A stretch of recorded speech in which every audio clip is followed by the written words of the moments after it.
John Rosen in the morning. WRJN. For decades, WRJN was the radio voice of Racine's Raiders football. And now we've rekindled that relationship for the 2025 season. The Racine Raiders football team is back and seeking another championship. And WRJN has the entire season on the schedule. Saturday nights starting May 3rd. It's the return of Racine Raiders football. See the full schedule at WRJN.com. WRJN. Okay, that's it in a nutshell. The Racine Raiders are back. When I first started here in 1991, that was Gary Sewer was, the voice of the Racine Raiders, and he was fully consumed with it, and I had never heard of semi-pro football before. Then I got involved in it, and who knew I'd be hearing it from my house, because Horlick Field, I can hear all the cheering and everything at Saturday night from my house. And Geoff Schick is here. He is the general manager of the Racine Raiders football team, and they're coming back to WRJ, and their schedule begins May 3rd here at home, right? You got a home game, right? Horlick Field. That's correct. This Saturday night, home game at Horlick Field. Okay, can you give us a little background on the Racine Raiders for people not familiar with them? Because when I first came here in 91, I didn't know anything about them, and Gary Sewer gave me an instant course on the Racine Raiders, and this guy was fully consumed with this. So give us a little history, a little background, Geoff, if you can. Yeah, absolutely. Happy to. So Racine Raiders, as an organization, this is our 72nd year of operations, what was begun back in the 1950s. We're an all-volunteer, not-for-profit organization. So me, every officer on our board, every volunteer that works the concession stand, the ticket takers, our kids area, they're all volunteers that donate their time to the organization. We compete, as you said, at the semi-pro level, or what's being coined now as professional advancement football, the lower level, in terms of trying to bottom end of low-level, pro-level football, where our players who have careers as teachers, policemen, engineers, insurance agents, still have that desire to play the game of football, and so dedicate their time to practice and perform on Saturday nights for fans. We are excited about this year, coming in with a 27-game winning streak over the last 2 years, back-to-back national championships, and looking to get rolling again, as you said, this Saturday night. Are you one of the teams that the opponents fear that, oh, no, we got the Raiders coming up this Saturday. Oh, no, I'm not coming in. Is that something like that? It's split. And so there are a lot of teams that, one, love the challenge, a lot of guys that love the challenge, and we are recognized nationally because of our fans as a destination game that teams want to come to. They want to come up and play at our venue, want to play in front of 1,000, 1,500 fans on a summer night in June or July, and want to experience this environment. So we have teams coming in this year from Arizona, North Carolina, Alabama, Michigan, Indiana. Teams want to come here, but there are a lot of teams as well that want nothing to do with us. And so sometimes it becomes hard to fill a schedule. Now, besides general manager, you're the offensive coach, right? You were a coach on the team as well.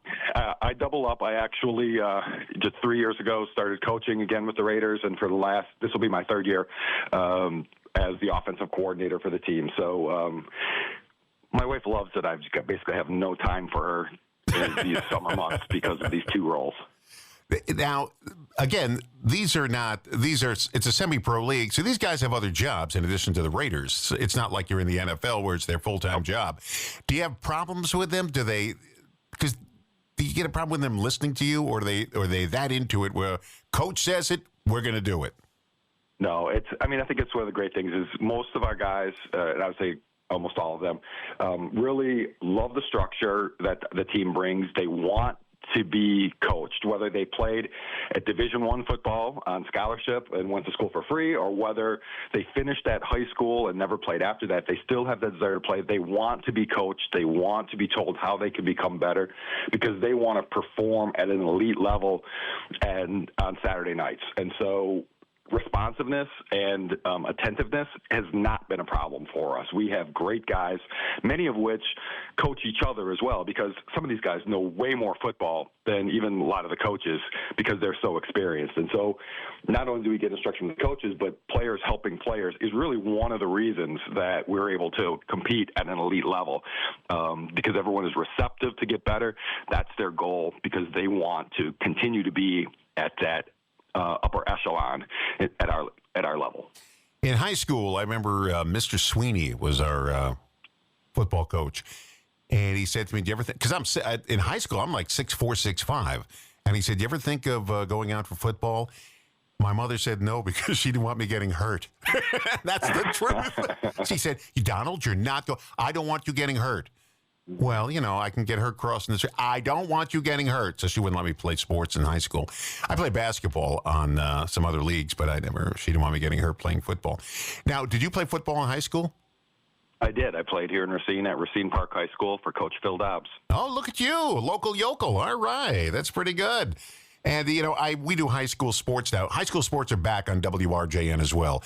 And it's so good to hear those games. These are the people we see in our community. And here's something about the Racine Raiders I really like. They're out there all the time. Even the 4th of July parade, the Racine Raiders are out there every year, the entire team marching in the parade. I take a car in the parade, but you guys are actually walking in the parade.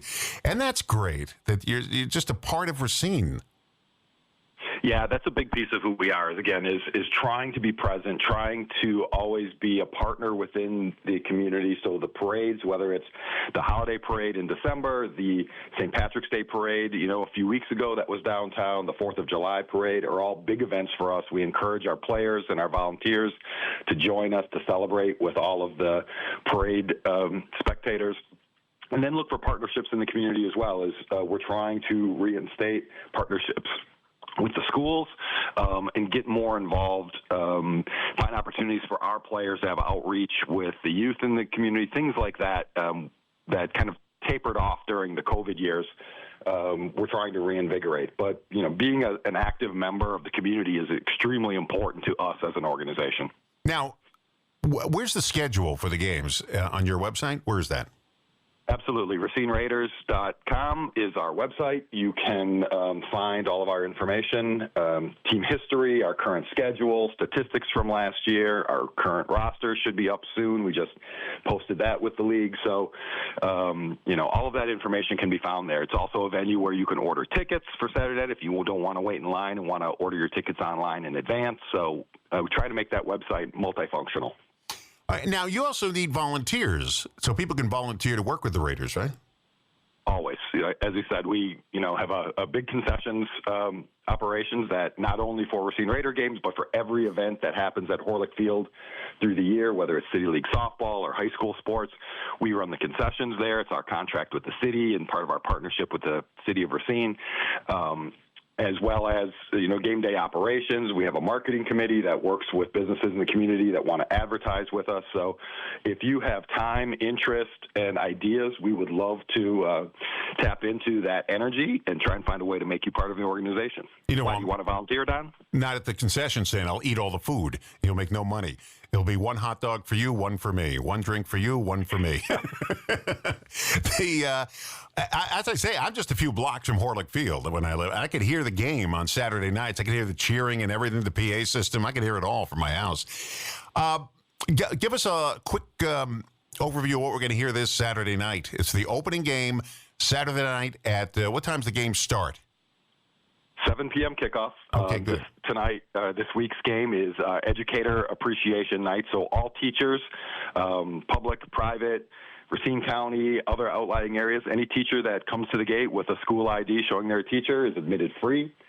We will be honoring our 4 college scholarship winners at halftime and recognizing and introducing them. D.W. Davies is a great partner that underwrites this event in terms of a major sponsorship and it promotes our interaction with the educators in the community.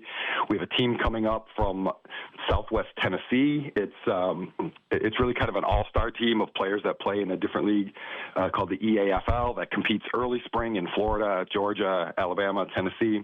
So they have 50 three players on that roster making the trip up to compete against us on Saturday night. We played them last year. They had some travel problems, and only half their roster made it here. Made it kind of an uncompetitive game, but we're expecting a much better game this Saturday night. That team has promised that they will not have buses break down in Louisville. Oh, is that what happened? The bus broke down? Yeah, they lost half their roster, got stuck in Louisville when a bus broke. What's the matter? They can't take a train from hop on Amtrak and get here. Okay, so the game is May 3rd. You're playing the Tennessee team, and it's every Saturday night through, is it October or September? Actually, our league championship game is right now on the books for the first weekend of August, if we're fortunate enough to make there. Okay. We do have plans in the works for both a regional championship series as well as potentially national championships that would happen in August and September. But we should be wrapped up before October 1st. Okay, and every Friday night now, every Friday morning, I should say, every Friday morning at 8:35, much like we do with Mike Clemens. We talk to Mike at 8:50 every Friday morning. We're getting a Racine preview of the Raiders on at 8:35 every Friday morning. Now, you say the coach is going to be here sometimes, right? Head coach Wilbert Kennedy is available and extremely excited about joining you and talking to fans on Friday morning, so we are going to set that up. You'll be able to hear from the legend himself, in the American Football Association Hall of Fame, Racine Raider Hall of Fame, has been a coach for years with multiple national championships under his belt. He is the Racine Raiders right now. He is a legend in our community. Okay, and your broadcast voice is Don Wadowitz. Do you know a little history of Don Wadowitz in this radio station? You want to hear it? I know it. I know it's WRJN that got him started. That he started here as an intern when he was in high school, and what we did was he was out. We had this machine called Radio Lotto, and we gave away lots of prizes, including $10,000 cash if you matched all six numbers. It was like a pick six type game, and it was a big unit. And we bought him a security outfit because he's a big guy. We bought him a security outfit. He got the hat and everything, and he had to stand with a stoic look on his face right next to the machine whenever we brought it somewhere. Like, if you cheat, you got to deal with Don. And so that's what he did. We had his security outfit, and up until, I guess, several years ago, it was still here. Somebody got rid of it, though. I should have given it to Don, see if it still fit. But, yeah, he started here as an intern at WRJN, and now he's the voice of the Raiders, and he's great on the radio. Yeah, excellent. Don is fantastic. All right, we're looking forward to it. May 3rd, it's the kickoff on WRJN of the season for the Raiders. Again, the team is at Eastern Tennessee, you said? Western Tennessee. Western Tennessee. Tennessee Hornets coming up from really kind of closer to Birmingham, Alabama, but yes, from Tennessee. Tennessee Hornets. All right. Looking forward to the game. If I'm not there, I'll just sit on my porch and hear the game because I can hear it from my house. Hey, Geoff Schick, who's the general manager and offensive coordinator for the Racine Raiders, I want to thank you. I'm looking forward, and I'm excited you're back on WRJN. I don't know why the previous owner got rid of you, but we're glad to have you back here. Civic Media said, get the Raiders back in high school football, and here we are. All right, Geoff, I'll talk to you soon, and the coach is going to be here on Friday morning at 8:35 to give us a preview of the game every week. Looking forward to it. I'm glad you're back, man. Thank you. We're thrilled as well. Appreciate the time this morning. Don Rosen.